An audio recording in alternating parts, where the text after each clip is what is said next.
Hi, I'm your host, Dr. Phil Hoffman. Coming up on this episode of Pause, we'll be continuing our conversations with our American graduate champions and looking at what's going on that's good in schools around you. That's coming up now on Pause.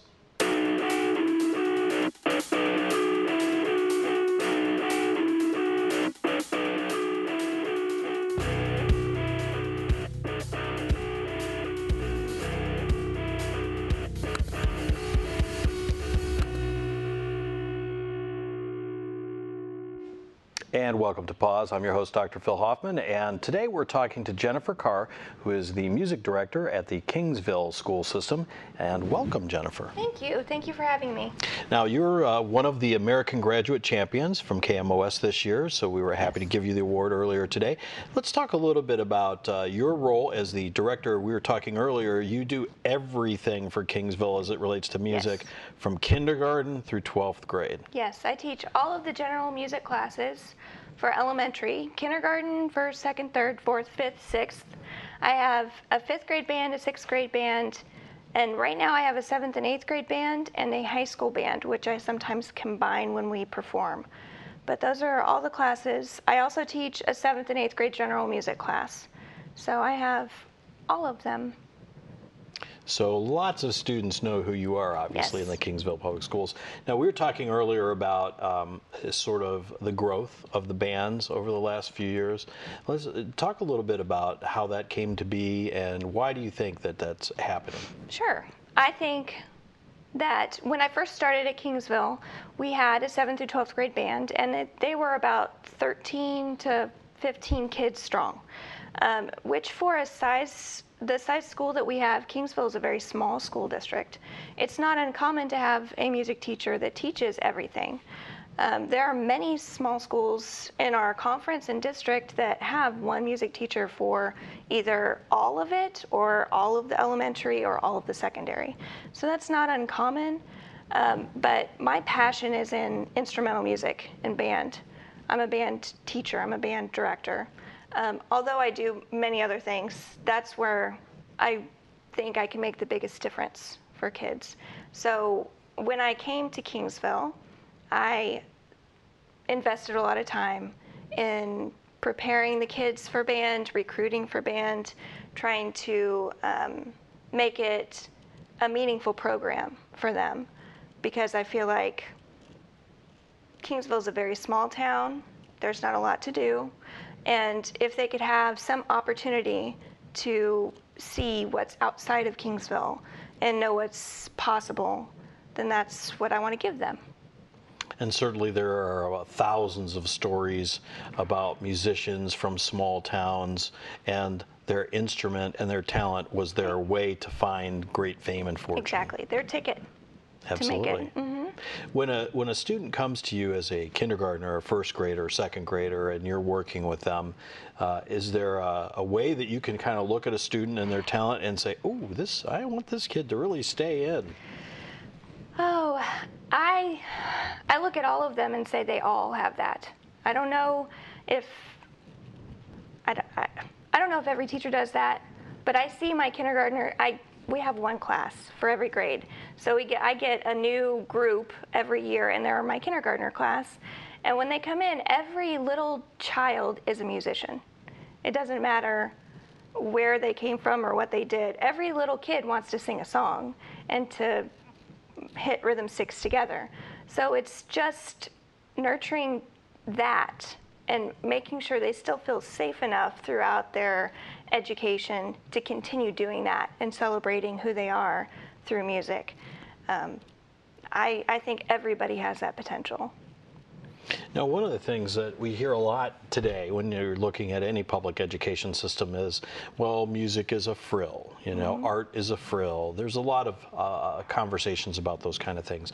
Obviously you're a music teacher, so it's in your best interest to say why music is important, but if you look at a school system that maybe would exist without the arts, without music, without theater, without any of those things, what do they lose, in your opinion? If you lose the arts, you lose the humanity that is behind our education, I feel. I know when you study history, you gain a lot of expertise at what we've done as a society. But without the context of music and art,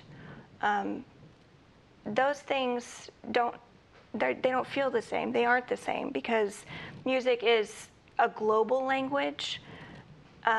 Everybody in the world can hear something, and we can all hear it and interpret it a different way. So I feel like that it's just a really important expression of who we are. And without that education, we can't communicate in that way anymore, which would be a tremendous loss for not just my little tiny school district in Kingsville, but I feel like for all of us. And one of the things I think that when people have those kind of comments, when they say, well, we don't need art, we don't need music, we don't need dance or theater or any of those things, it always seems to get back to money.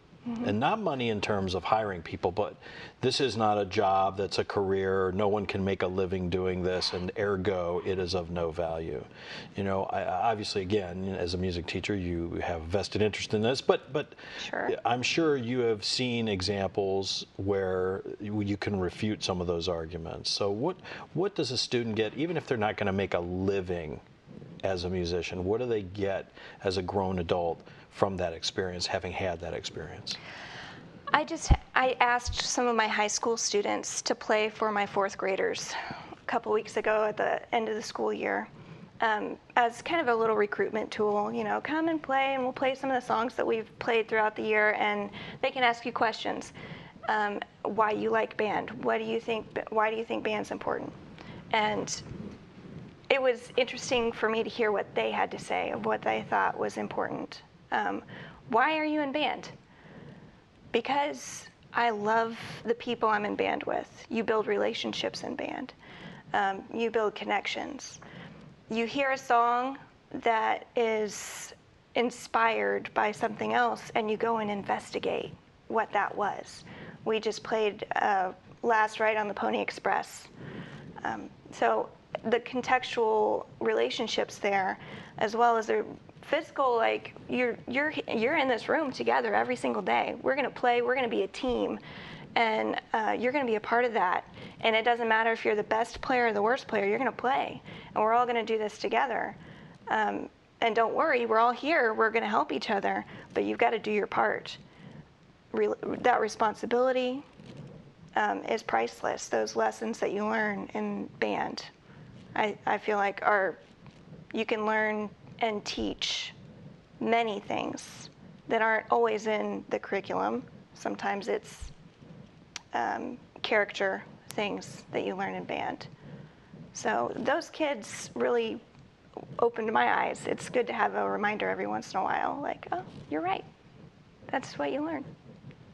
And it's probably challenging too in a system where, like in your case, you're the only music instructor for students as young as 5 all the way up to 18-year-olds, because not only just the breadth of experience and the breadth of knowledge that the kids bring to it, but also when you're programming music for a concert, that's a tough task. I'm not sure that the average person watching this show might understand necessarily what goes into that. Can you talk a little bit about how you choose the pieces? Because I'm sure there are many layers there of Sure. deciding that. It is very complicated. When I first came to Kingsville, we had 2 concerts. One was at Christmas and one was in the springtime. And they are K through 12 concerts. So that means that part of the concert was elementary and part of it was the secondary band. Those concerts are very difficult to program because you have such a wide variety of talent and your audience is expecting different things. So you just kind of have to put them in sections. The elementary section is going to be elementary, and the secondary section is going to be more advanced, but you still need it to be entertaining. Finding programming for those things also, as a teacher, you have to make sure that it is fitting the curriculum, that you're able to teach through what you're singing or playing, because we don't have textbooks, we have the music. So those things are very important. Now that I've been there 11 years, we have We have a fall band concert. We have a K through 12 winter concert. We have a spring K through elementary concert and a band concert. So those things are a little bit easier to program if they're specialized. But it takes a lot of time to figure out what's going to be entertaining and yet still be educational. And sometimes you're even educating the community members as well. And I feel like being the only music teacher, I'm the music person. So if somebody has questions, they come to me in the community. And I love that part of my job. So the students that go through the process, do you have a lot of students that start in kindergarten and they go all the way through 12th grade? Does it happen frequently? Let's see here, this coming year, the seniors will be the ones that started as kindergartners when I first started. And granted, there are, I can't tell you the exact number, we just graduated 11 kids in the last class, so we're talking very small. But we have one student that will be a senior that's in the band. So he's been all the way through. I have lots of juniors coming up, but it's so hard to retain them when they get into those high school years. Sure. I've got to get a job and I've got to do this and that. And it's just so important for kids to experience high school when they're in high school because it's only for 4 years. And I tell them that all the time, so. Always in a rush to grow up, right? Absolutely. Well, Jennifer, thank you for joining us today, Sure. and congratulations on being the American Graduate Champion from you. Kingsville School System. And we will be back with more information about more things going on in school systems right around you coming up in just a minute. Stay tuned.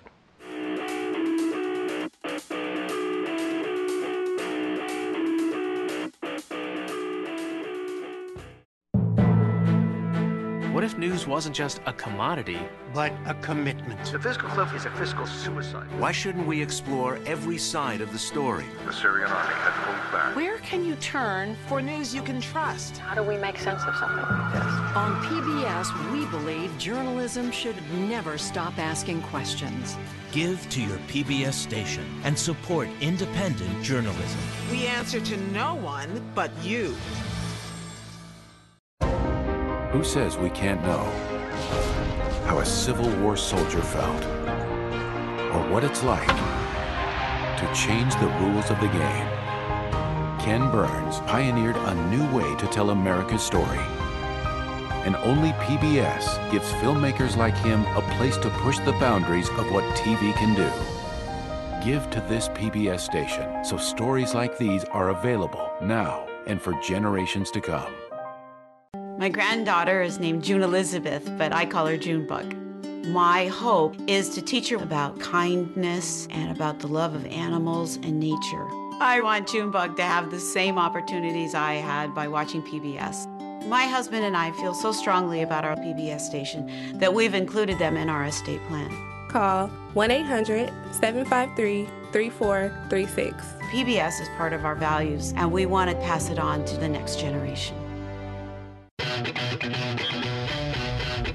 What if we could unlock every mystery? we're at the beginning of a revolution. That's a huge discovery. That's never been done before, ever, anywhere. Let's jump.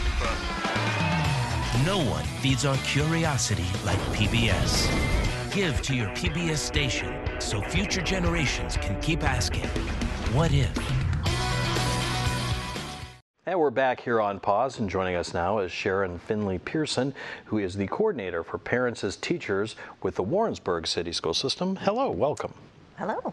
And congratulations on being named an American champion for the program that you have run. Talk a little bit about the Parents as Teachers program.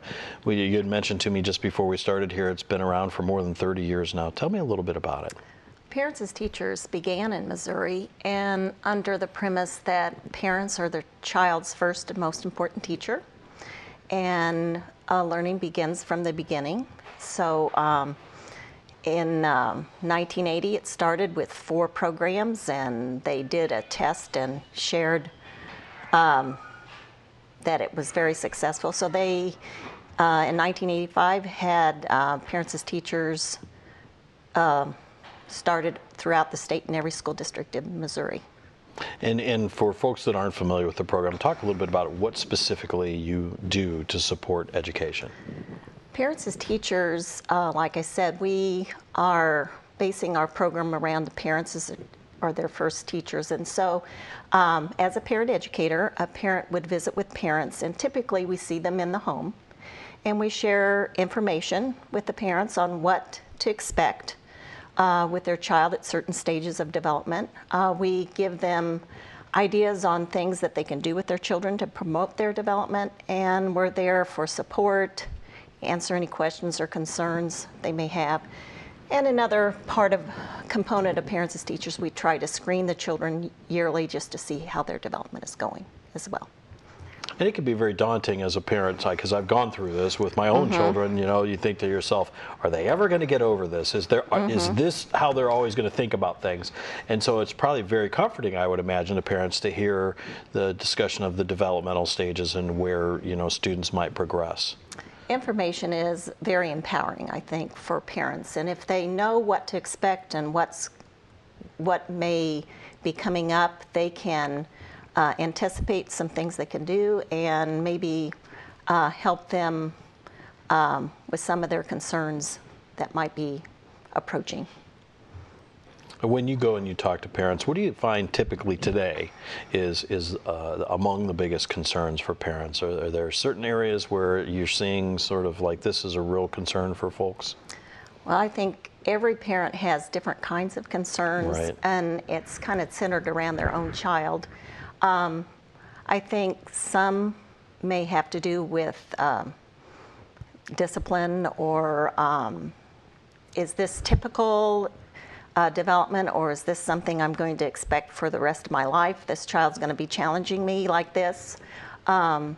We also find just typical developmental things like potty training and language development that comes up that we kind of monitor and discuss with parents as well.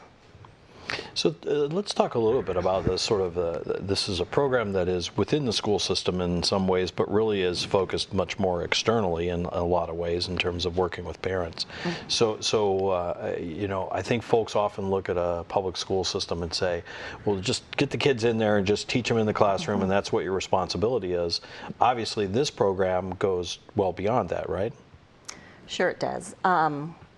Development begins, and so many things that are based up, a good foundation for once they get to school is based on those first several years at home and things that happen before they approach school. We know 75% of our children's language development is acquired by age 3, which kind of seems very amazing. And so it doesn't kindergarten, it begins from laying some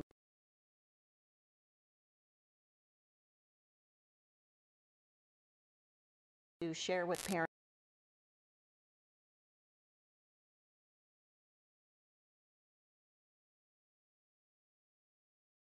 Daunting. Once you've been through the ringer a few times, it gets a little bit easier. But the first, especially the first child, I imagine for most parents that's probably the biggest struggle. Sure. The first of the first of the first is always mind-boggling for anyone. And we have lots of questions usually for first-time parents, and they always want to do what's best, and we kind of put things in perspective for them. This is what you can expect. No, we don't expect them to crawl at 3 months. It's down the road. Or no, we don't expect words at a certain time, maybe later on, and that kind of thing. So we kind of put things in perspective and give them suggestions on what they can do to help promote that development.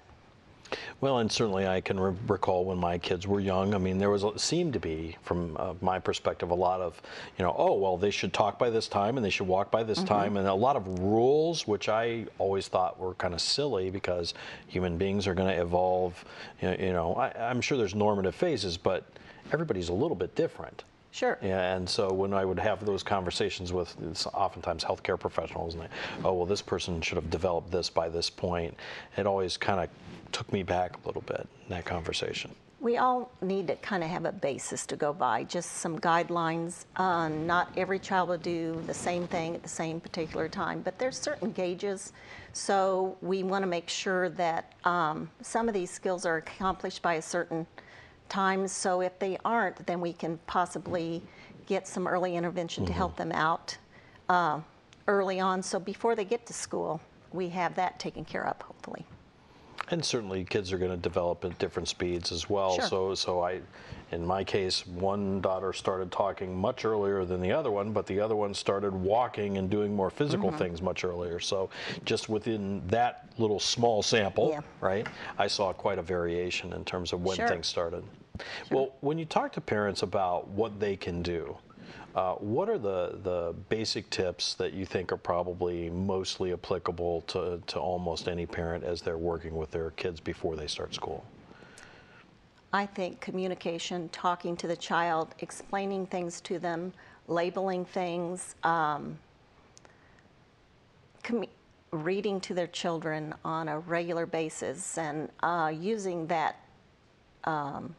book as a tool to jumpstart many conversations, labeling, maybe even other readiness skills such as letter recognition, rhyming, and that kind of thing. So reading and talking to our children, I think, are very, very important. And, you know, I have to say, I'm going to sound like an old guy here, but a lot of times I'll see parents at the grocery store or whatever, and their kids are busily talking to them in the cart, and the parent is glued to their phone.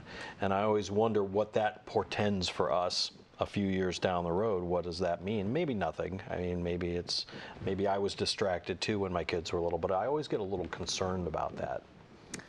I think technology has its place, but I think a parent's conversation and talking and explaining things, there's nothing better than one-on-one with a child and explaining what's going on and pointing out different things and providing experiences for them. That's a good foundation, and to stay away from the phone a little bit will help promote that. Well, and certainly the phase that it seems like most kids go through of the why, everything Age is 3. why.